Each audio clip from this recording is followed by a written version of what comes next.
meses de expectativa. Durante a gravidez, a barriga cresce e a mulher se prepara para o parto. Medo da dor, insegurança e a vontade de ter logo o bebê nos braços. São muitas as emoções e os receios que envolvem este momento. Mas afinal, como nascem os bebês no Brasil? O Caminhos da reportagem de hoje foi atrás dessa resposta. Eu tinha medo muito por causa das dores que sentia, assim, de às vezes não ter apoio, mas foi tudo super tranquilo. Agora, tô com ele no braço, que importa. Eu tive muita contração e eu ficava feliz com cada contração. Pô, fala, você é louca, doía. Eu, ai gente, doeu, mas não era uma dor ruim, né? Era uma dor assim. Ai, era tão bom, foi tão bom. Foi uma experiência inesquecível, né? Eu nem me lembro da dor. Claro que senti, lógico. Valeu a pena.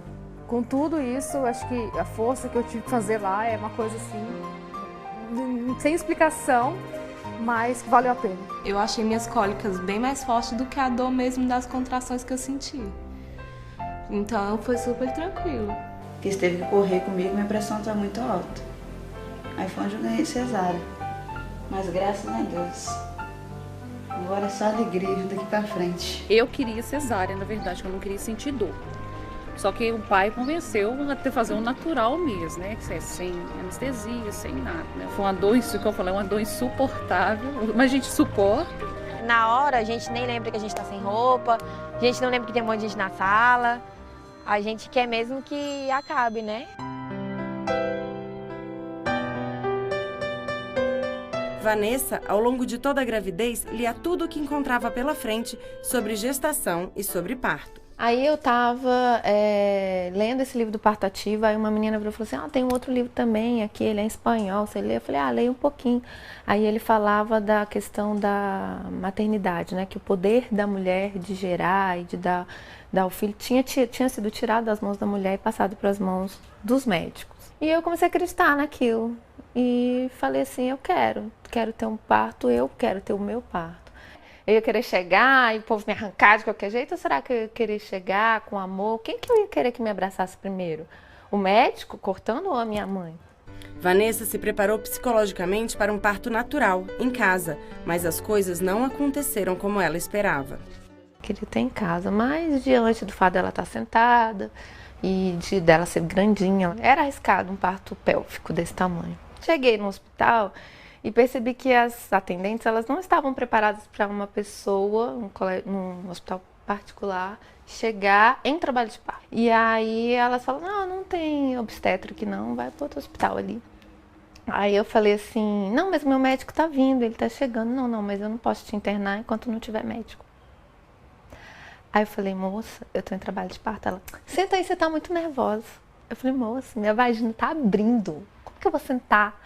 Eu quero ser internada agora, eu tenho direito de ser internada, me interna em qualquer lugar. É um evento de sensações muito intensas, tanto física quanto emocionais, e uma mulher, para lidar com isso, ela precisa se sentir apoiada. Então nós precisamos mudar da lógica do procedimento, né, da lógica fragmentada de como hoje o parto é tratado nos hospitais, para uma lógica do cuidado. Chegou uma mulher assim meio que segurança, sei lá, não entendi. Não pode entrar não.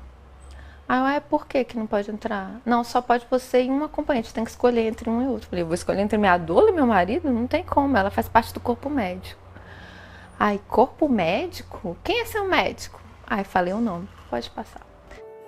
As doulas são mulheres que acompanham e dão apoio físico e emocional à mulher em trabalho de parto.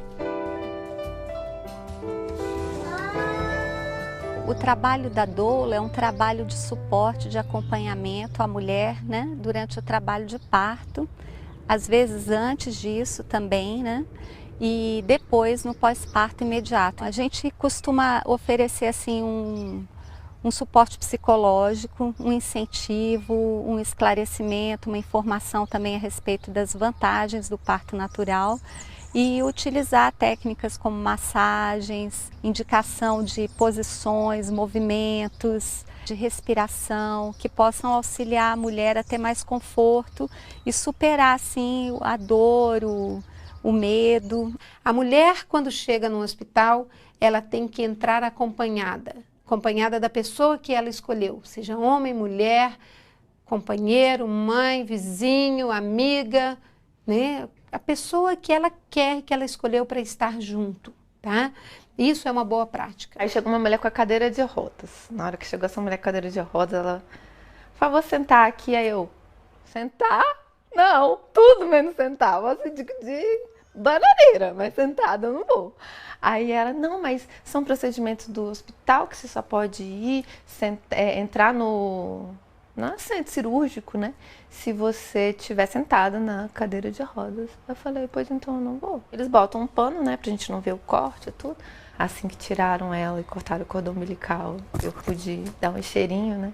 E aí foi interessante, assim, uma cena que eu acho que eu nunca vou esquecer na minha vida, que é ela falando, eu falando assim, oi princesa, e ela reconhecendo a minha voz com aquele olhão, sabe, assim, como que diz, ah, é você que tá por aí, né?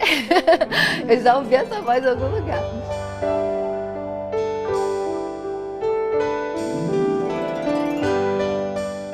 Fazer uma cesariana, apesar de ser uma cirurgia maravilhosa que pode salvar vidas tanto de mães quanto de bebês, só pode ser realizado quando houver uma indicação muito clara e muito precisa, para que a gente não perca os efeitos benéficos que o parto e a vinculação imediata pós-parto pode oferecer. Esse foi o meu parto, que eu considero que foi um parto humanizado, que foi com indicação de cesárea. E né, não teria como ser de outro jeito, e aos poucos eu fui aceitando, né, que não foi do jeito que eu imaginava, e fui percebendo o quanto foi lindo.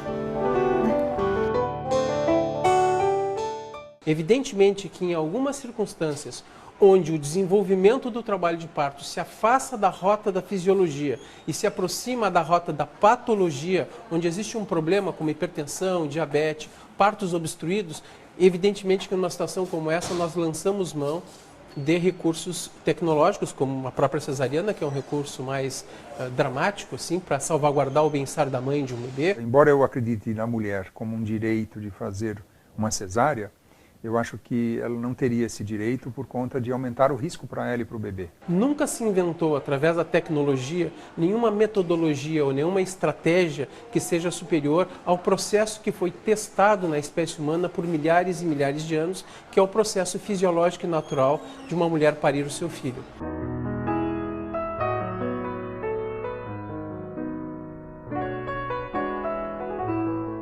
A mulher ela deve estar num ambiente na hora do nascimento que ela se sinta mais confortável e segura. Se for em casa, para isso ela precisa ter um desejo muito grande, um desejo profundo, aquele que vem mesmo do âmago, né? Segundo ponto, ela tem que ter um marido que realmente concorde com esse tipo de argumento, de desejo da mulher. Um marido que é contrário ao parto domiciliar não dá para atender, né? Terceiro, ela tem que ser uma gestante de baixo risco. Não pode haver nenhuma intercorrência médica, obstétrica, como hipertensão, diabetes. E o bebê também tem que estar saudável. Mãe e bebê saudáveis.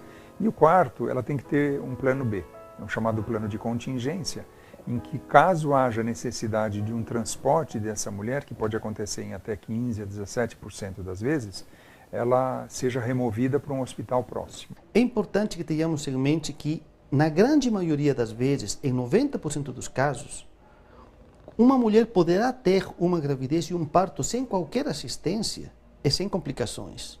Mas, em 5% dos casos, essa mulher ou esse bebê precisarão de um atendimento rápido. E, se não o tiverem, nós teremos consequências, teremos mortes neonatais, teremos sequelas neonatais que ficarão pelo resto da vida, que seriam preveníveis se tivessem tido um acesso rápido a um centro hospitalar de qualidade. Comecei a ler e me envolvi com um grupo de gestante e conheci a minha parteira lá, ela foi dar uma palestra sobre parto em casa, e aí eu fiquei maravilhada com a ideia, assim que eu soube, eu disse, puxa vida, é tudo de bom, porque você consegue unir a tecnologia, a assistência que você teria no hospital, com a intimidade, né, o conforto que você tem em casa e respeitando, né, a mulher, o tempo dela, justamente para que a gente possa ter um parto tranquilo. Essa ideia, ela parte primeiramente da mulher, né, de dentro para fora. E aí vem essa vontade, e a partir daí elas vão se informando, vão pesquisando e vão decidindo também, juntando a racionalidade com o coração e vendo as possibilidades, o que é possível. Foram momentos muito agradáveis, muito. Nada do que as pessoas pintam por aí, né? Ai, parto normal, horrível, a pessoa morre de dor. Claro que tem a dor, mas é uma dor com propósito, né? Uma dor, e Deus é perfeito, né? Assim, e o mecanismo que ele criou de parto é muito bem feito também. As contrações, elas vão aumentando gradativamente, né? Você vai se acostumando com elas, você vai, o seu corpo vai reagindo, né? O bebê vai fazendo a parte dele, né? Então é algo muito lindo de ver a natureza atuando. É considerado seguro primeiramente para gestantes de baixo risco, né? Ou seja, gestantes que não tiveram nenhuma intercorrência durante a gestação. Então tem que estar tudo direitinho, né? Não pode ter, por exemplo, pressão alta, sinais de pré-eclâmpsia, hipertensão, diabetes. Eu sempre friso aqui também baixo risco, porque parto e gestação sem risco não existe, né? Igual, assim, eu sempre falo, parir é tão seguro quanto viver. Vida sem risco não existe. Se ela se sente segura em casa, sabendo dos riscos, sabendo que um parto não é isento de riscos, não é porque ele é domiciliar.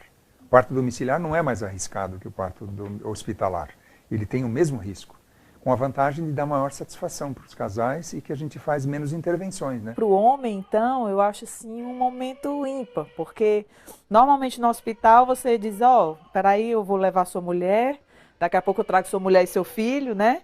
E o homem fica lá, né? Na sala de espera, às vezes olhando revista e tal. E o Murilo não. Às vezes, na hora da contração, eu puxava ele assim, e ele me segurando e dizendo, vamos lá, vai dar certo e tal. Do ponto de vista físico, um parto é muito menos arriscado para a mãe e para o bebê. Quando o bebê passa pelo canal de parto, ele é massageado pelo corpo da mãe e, portanto, ele elimina naturalmente os fluidos que estão dentro do seu pulmão.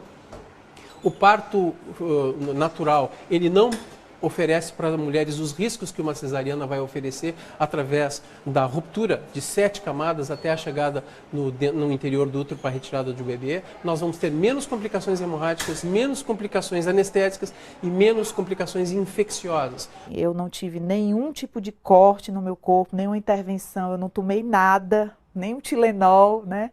Tive meu filho da forma mais natural possível, do jeito que Deus quis. Para ele também, uma experiência ímpar, porque não precisou passar por nenhum tipo de procedimento desnecessário, né? Sem nenhuma intervenção, sem luz excessiva, sem gente pegando demais, sem manipulação desnecessária, tanto do corpo dele como do meu, né? O parto normal, ele deveria ser desejado pelas mulheres como um momento de fortalecimento delas enquanto mulher, né? Um momento de serem tocadas no seu corpo de uma forma tão profunda como elas nunca tiveram antes. Muitas mulheres falam isso, olha, o que eu vivi no meu parto me arrepio até hoje, porque eu nunca vivi uma intensidade, né, de sensações tão grande.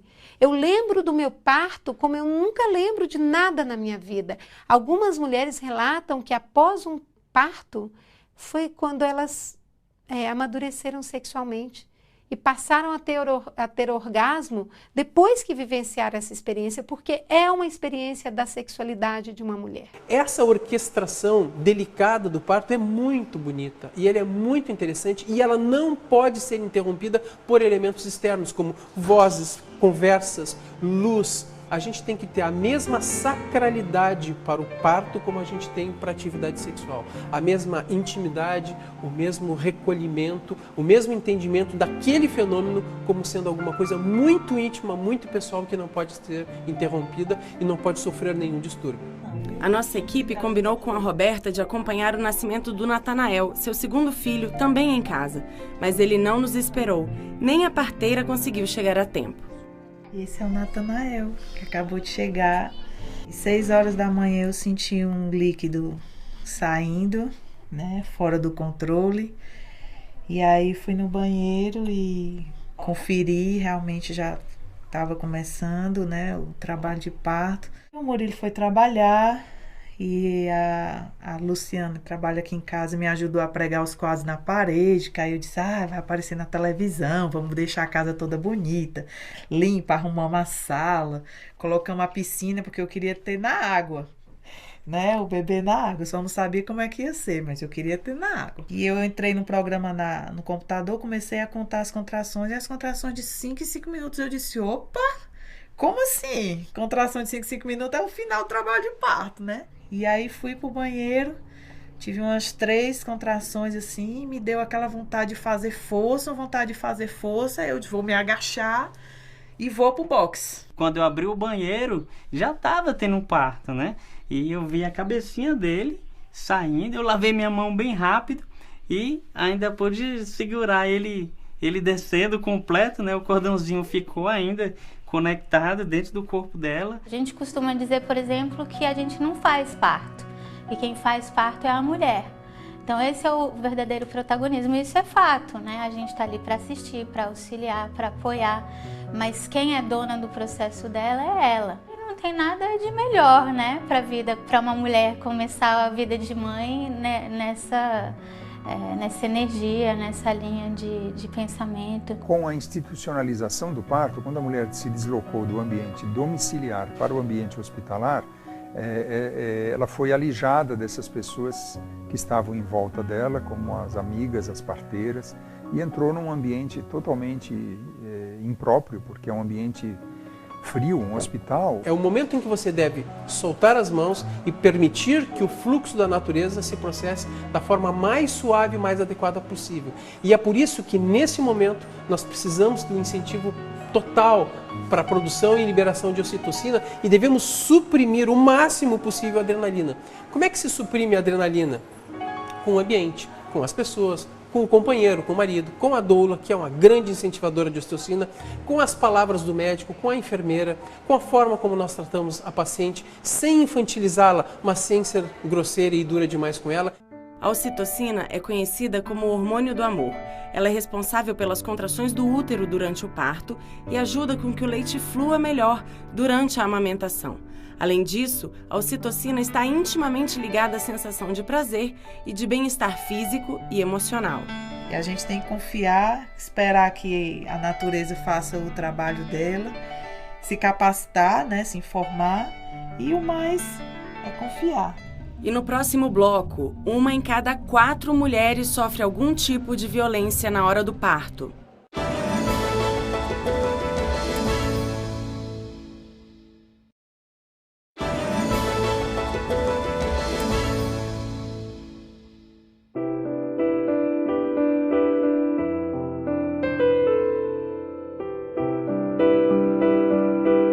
Há experiências de parto que são positivas e transformadoras. No entanto, essa não é a regra. Segundo uma pesquisa divulgada em 2010 pela Fundação Perseu Abramo, 1 em cada 4 mulheres sofre algum tipo de violência durante o parto. Eu devia estar feliz, minha filha ia nascer. Em vez disso, só pensava em quando aquele calvário acabaria, quando eu poderia ficar em paz, quando haveria silêncio e privacidade. Mulheres que chegam ao hospital, elas são separadas do seu familiar, do acompanhante, se retira os objetos pessoais, se raspa os pelos, se lava o intestino, coloca a mulher em jejum, coloca ela em soro profilático, ligadinha no soro, que dificulta ela caminhar. A gente acha que vai ser tranquilo, tanto é que eu cheguei no hospital, passei por 5 hospitais antes de conseguir internar. E aí, quando foi 11 horas da noite, das 6 até as 11 horas da noite, eu na rua. Aí eu já fui para a sala, eles colocaram soro para poder aumentar as contrações. Toda mulher que entra num hospital, numa maternidade para ganhar o bebê, imediatamente se insere ali se pega uma veia, começa a se fazer um soro e se coloca a ocitocina. Essa é uma das intervenções que tem risco e que são desnecessárias na maioria das vezes. Eu morria de sede. Às 9 ou 10 da noite, tudo o que eu pedia aos berros era um copo d'água. Mas a doutora negou, ríspida e grosseira e com a cara enfiada no meio das minhas pernas. Disse que podia fazer mal depois, na hora de nascer. Eu lembro de levantar a cabeça e falar pro médico, eu não dou conta mais.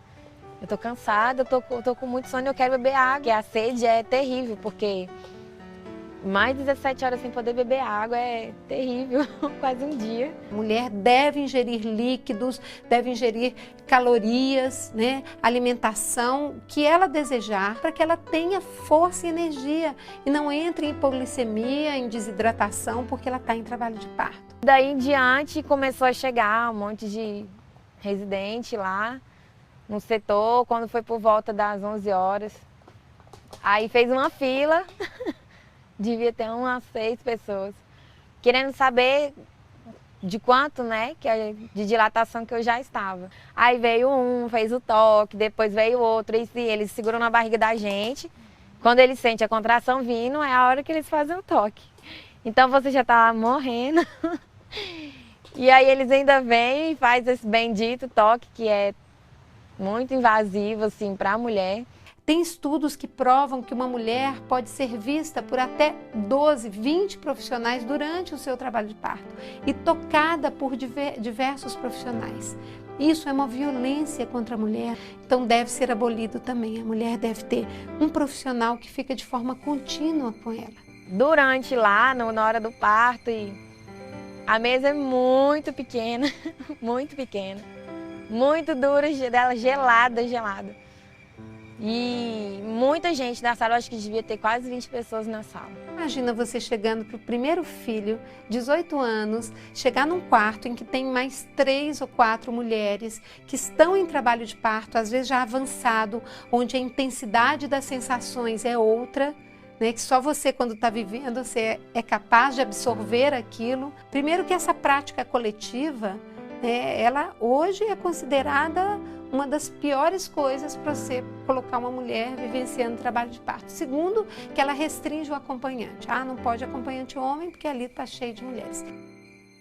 Ela me deixou ali, no corredor do hospital, ainda tremendo, vestida com a mesma camisola ensanguentada e molhada, sem cobertor e sem responder minhas perguntas.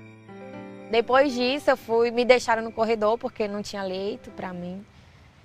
Veio uma enfermeira muito mal educada, tirou o pano que estava em cima de mim, porque eu ainda estava suja do parto, a maca estava cheia de sangue.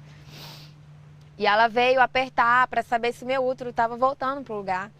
E na hora que ela me apertou, eu senti muita dor e eu empurrei ela. Na hora que ela me apertou, eu senti a maca enchendo de sangue. Nós temos que ofertar para as mulheres, não é o parto violento, né, que hoje elas conhecem e muitas falam, o parto normal é anormal, porque é mesmo, porque o parto normal é outra coisa. Aí eu tive anemia profunda, tive que fazer transfusão de sangue. Parto normal, geralmente você já sai em pé andando com a criança no colo, eu não.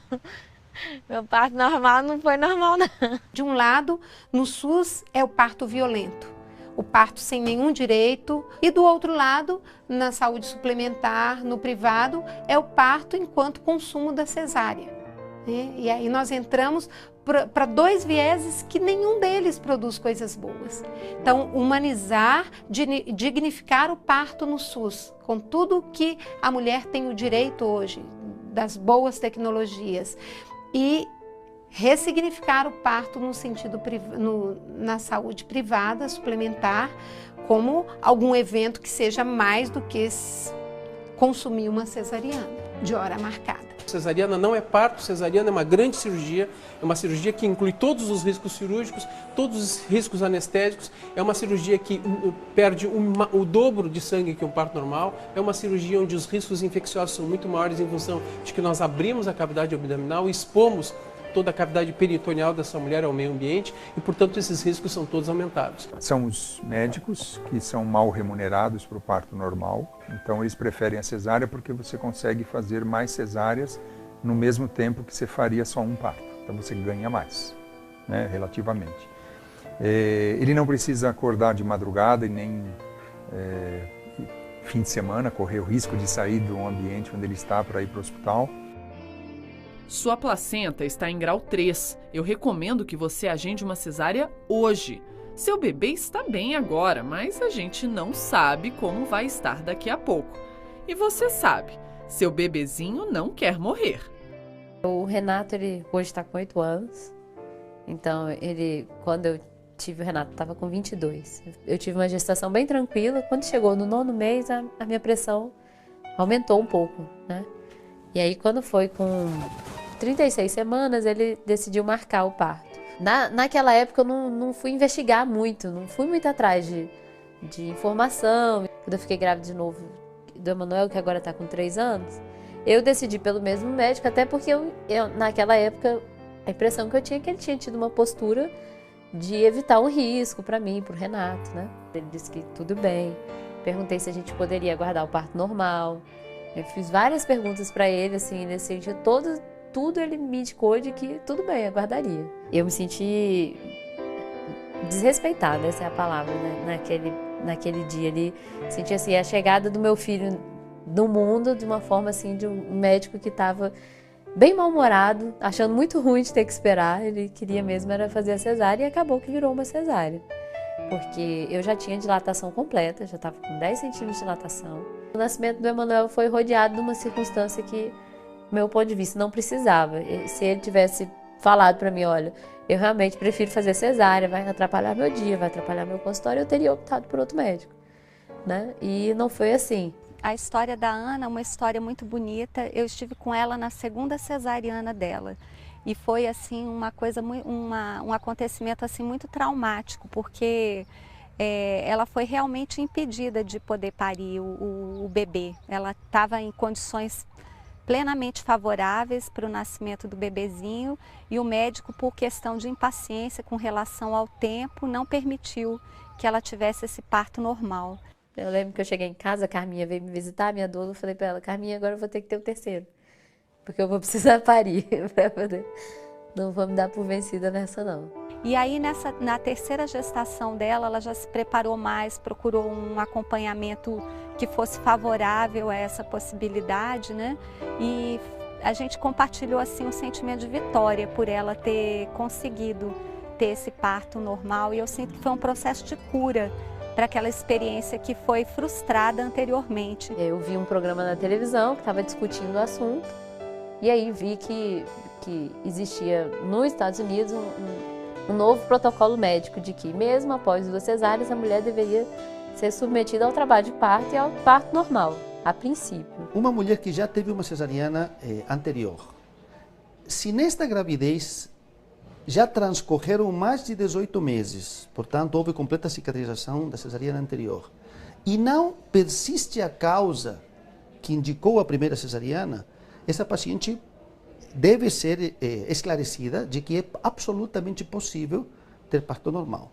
A maioria dos profissionais começa no mercado sem uma visão do quão natural é um trabalho de parto, que é um processo fisiológico, não é um processo médico, né? Quando a gestação é de baixo risco e a mulher tem uma assistência básica bem feita, ela pare. Cada vez mais nós nos damos conta de como a doula pode ser importante na manutenção de um ambiente adequado, tranquilo e sereno para o desenvolvimento de um trabalho de parto. Quem já pariu sabe como é que é intenso, como é que é forte e também como é maravilhoso, né? Conseguir o resultado de superação, de vitória, de poder ter seu filho de uma forma mais natural e também ter essa lembrança, né? De um momento muito sagrado na vida da mulher e da família. Praticamente 100% dos partos que nós atendemos hoje em dia são com a presença de uma doula.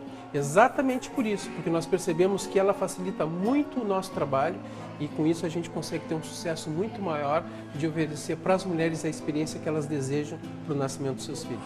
Manifestações a favor da presença das doulas nos hospitais já aconteceram em diversas cidades brasileiras. Em São Paulo, não foi diferente. É a primeira vez que você está sentindo um monte de coisas. E é muito importante ter uma pessoa para segurar a sua mão, conversar com você e te ajudar a lidar com aquele monte de sensações e emoções que vem à tona durante o parto. Para mim foi essencial. A doula reduz a taxa de cesarianas, a doula reduz o pedido de analgesia no parto. A mulher fica mais contente com o resultado do parto, porque ela se sente mais capaz, mais confiante. A doula não tem nenhuma função técnica no parto que comprometa ou que cause algum efeito colateral danoso. Eu lembro de um momento do meu parto em que eu disse: ai, eu não aguento essa dor nas costas. E ela olhou pra mim e fez assim: Ana, olha pra mim, foca no bebê agora, vai, faz força que ele vai nascer. E aí eu olhei pra ela, olhei nos olhos dela, meu marido aqui nas minhas costas me apoiando. E aí eu fiz, isso, eu tenho que focar. E fiz a força e ele nasceu lindo, num parto natural. É absurdo essa resistência que os hospitais têm, né, de não quererem doula nos hospitais, tanto particulares como público também. Mas na verdade é uma questão política muito maior, né? A questão de a maioria dos profissionais serem a favor do parto cesárea e contra o parto normal. E a gente está na luta por isso, por um parto natural, um parto normal, humanizado, com respeito, com dignidade, que é isso que todas as mulheres precisam ter nesse momento tão especial da vida. Por isso a Rede Cegonha está propondo também que entre em cena um outro profissional que hoje só o Brasil não tem na assistência ao parto, que é a enfermeira obstetra e a obstetriz. São profissionais fundamentais para a mudança de modelo desejada. E no próximo bloco você vai conhecer um hospital do SUS em Belo Horizonte, onde o respeito ao parto é levado a sério. E mais, como funcionam as casas de parto e a realidade das parteiras tradicionais no Brasil.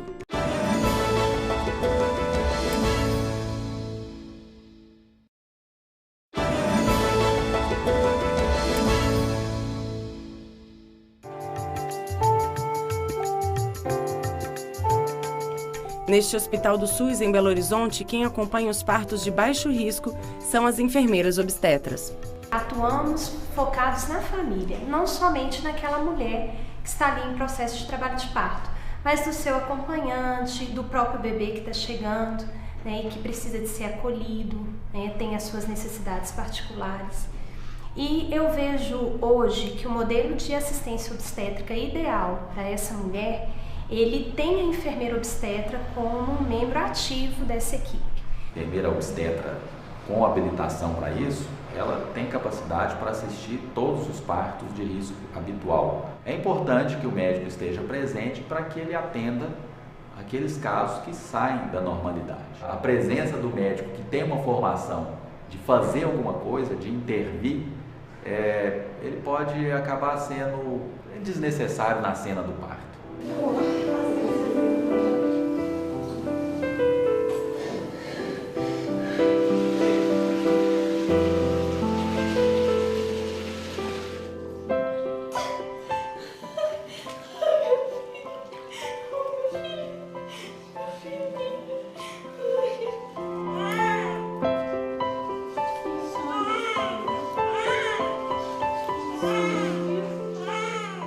E nós tentamos oferecer os métodos não farmacológicos para a livrador. Ela ficou muito no chuveiro, depois a gente ofereceu a posição de cócoras, né?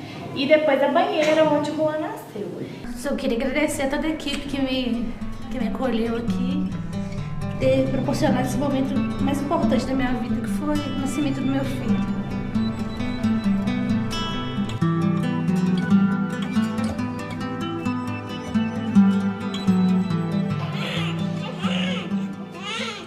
Quando você, na admissão dessa paciente, você faz aquela mulher acreditar que esse processo é natural, é fisiológico e que ela vai dar conta disso, isso é um respeito ao momento do parto. Com a iniciativa Hospital Amigo da Criança, né, aqueles hospitais que têm esse título, já tem uma política de aproximar o bebê da mãe após o nascimento.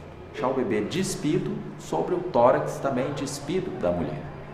Se a gente deixar esse bebê ali, ele sozinho vai ter pelo instinto, pelo reflexo de busca, ele vai buscar o peito da mãe e vai começar a mamar.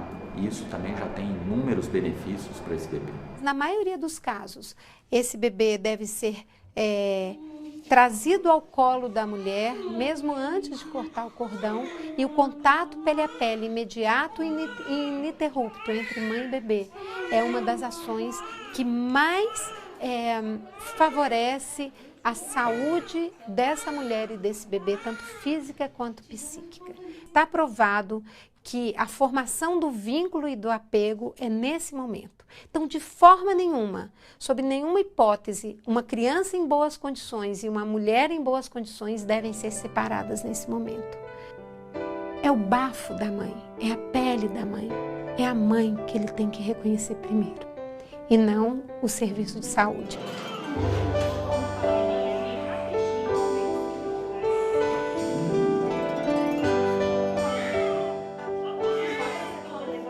A Rede Cegonha trabalha justamente pactuando com os serviços, com os hospitais, com os profissionais, essas mudanças de prática, formando profissionais no que a gente considera hoje que é a ciência baseada em evidência científica. A medicina baseada em evidência surgiu mais ou menos nos anos 1990, no sentido de que práticas que são feitas em obstetrícia e em outras especialidades médicas, muitas vezes não eram baseadas em estudos científicos de primeira grandeza.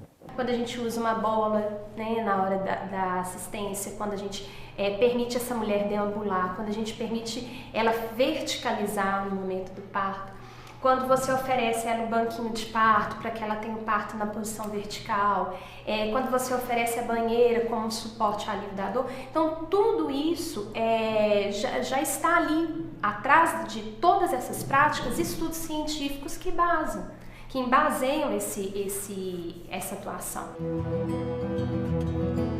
Do outro lado da rua, o Hospital Sofia Feldman possui duas casas. A casa do bebê, onde ficam hospedadas as mães e os recém-nascidos que ainda não tiveram alta. E a casa da gestante, onde ficam as grávidas de alto risco que precisam de acompanhamento contínuo. No fundo da casa do bebê funciona um núcleo de terapias integrativas. E essas terapias não são apenas para as mães e gestantes. Os funcionários do hospital também são atendidos lá. É encaminhado pelo nosso pré-natal, em especial, gestante no início da gravidez com problemas emocionais bastante delicados, né? Tirando ela do seu eixo emocional. Então, a gente utiliza florais, aurico, que tem um resultado muito bom.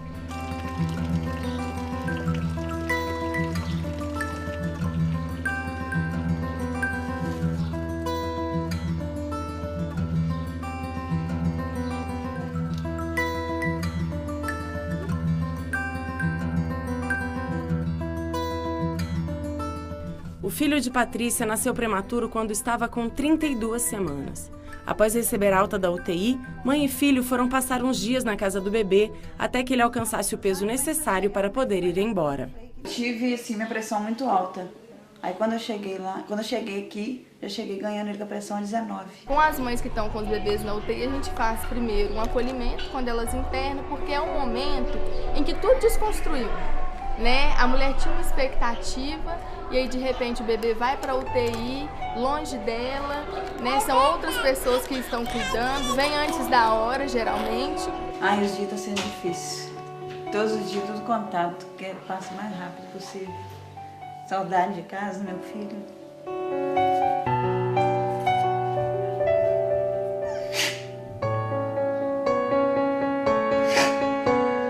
Então, na hora que eles falaram comigo, a senhora nem tá pronta para ir lá para casa do bebê. Eu falei assim, graças a Deus. Aí eu melhorei um bocado quando eu cheguei aqui. Deixar vai direito. O hospital ainda oferece um outro serviço.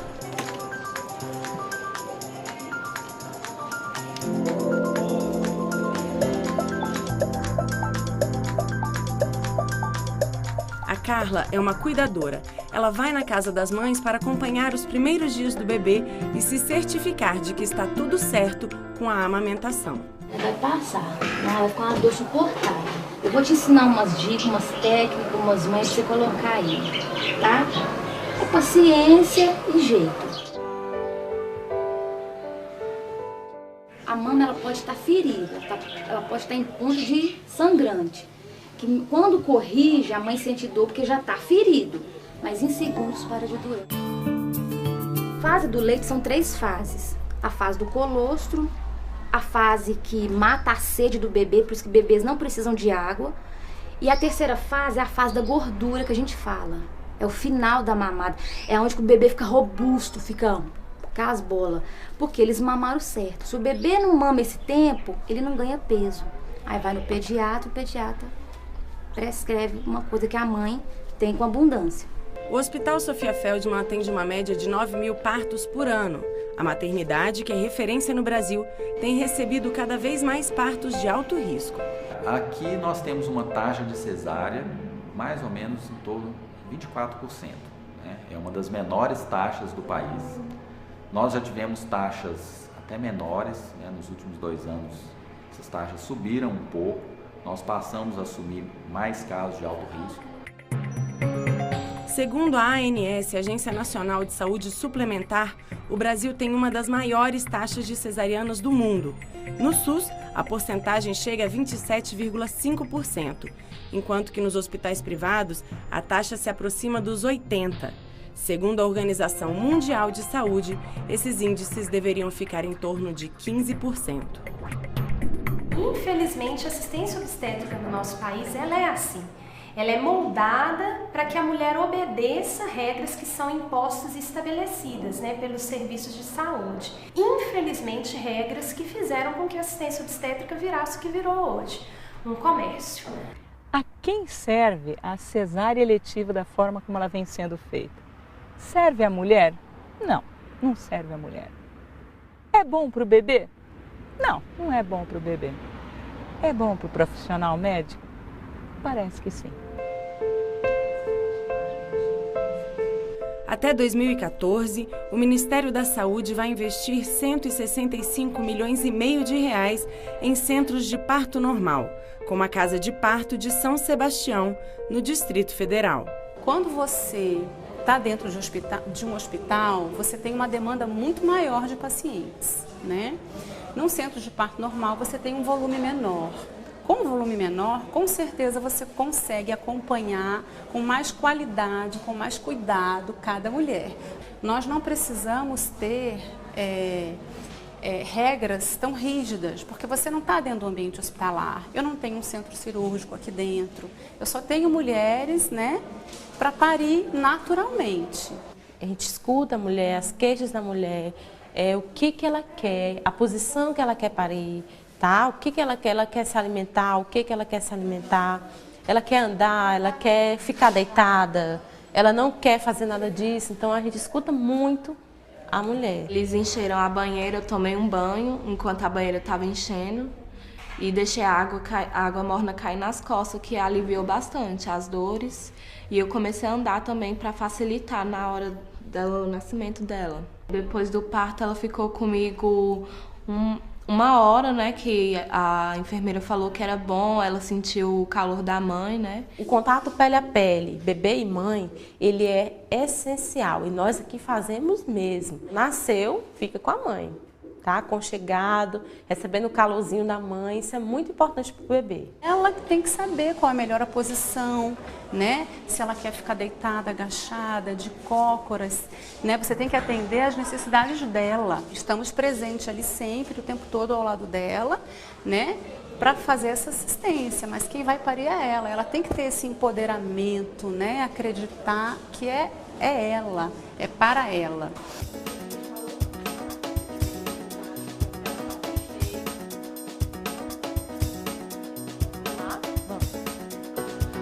O obstetra que vai avaliar se tem tudo. Vai ajudar a gente. Esse movimento que ajuda na dilatação e ajuda na... Mas na verdade a humanização é isso, é escutar. Com a Rede Cegonha, você precisa fazer a vinculação precoce dessas mulheres ao local onde elas vão parir. Ela deve ser orientada, deve ser encaminhada com um encaminhamentozinho por escrito a vir visitar a casa de parto. Então elas vêm, nem que seja por curiosidade, para visitar. O que está faltando nesse processo aí? Elas serem realmente referenciadas pela atenção básica para a casa de parto.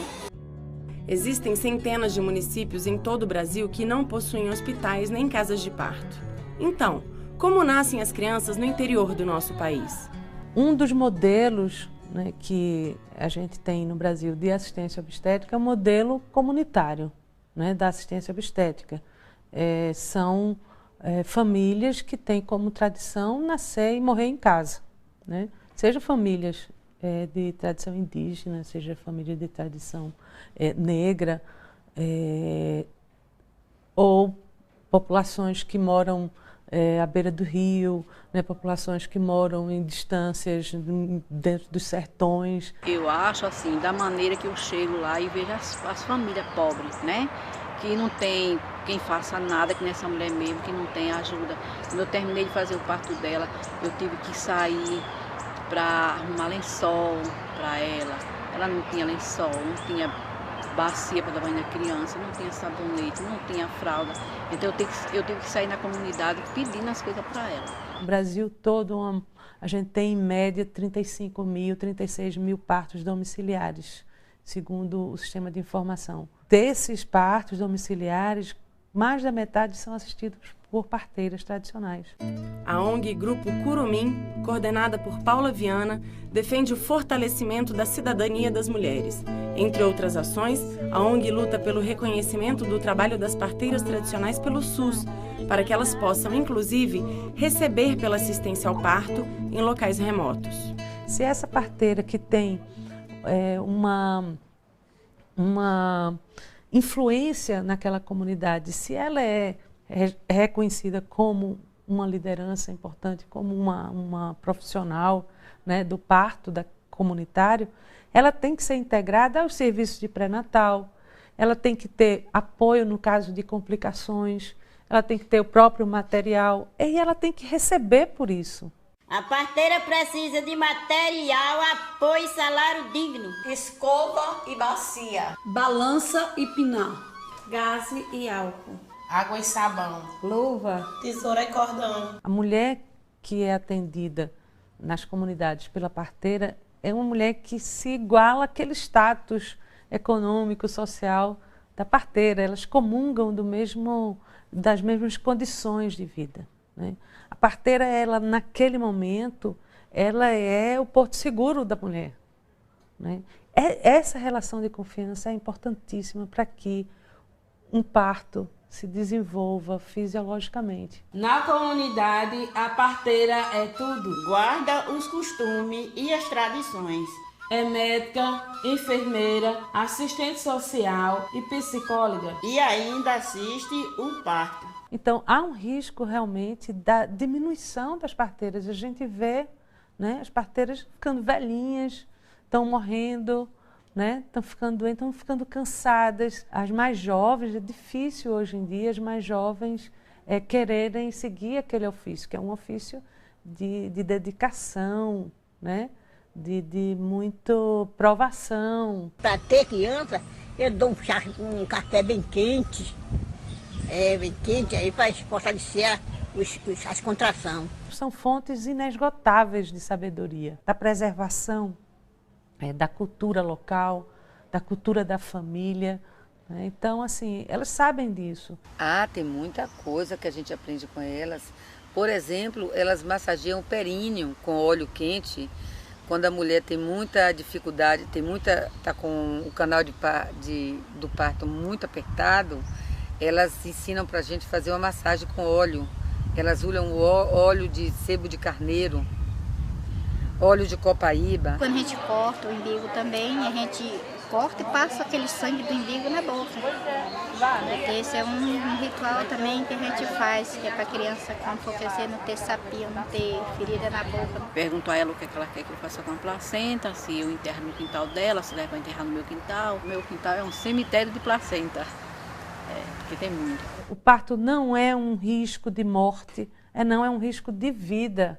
Hoje eu sei o significado meu do que é o nascer. O que associar a dores terríveis, quando na verdade não é assim, né? Ela pode ser muito prazerosa para a mulher essa experiência e muito gratificante. Tudo que eu passei vale a pena. Tudo que eu passei. Passaria tudo de novo. Eu tenho certeza que, assim como eu, outras pessoas também têm essa mesma necessidade de poder parir. E quando o neném nasce, sadio, que vem por nossos braços, que dá o primeiro chorinho, você não sabe mais nem o que é dor.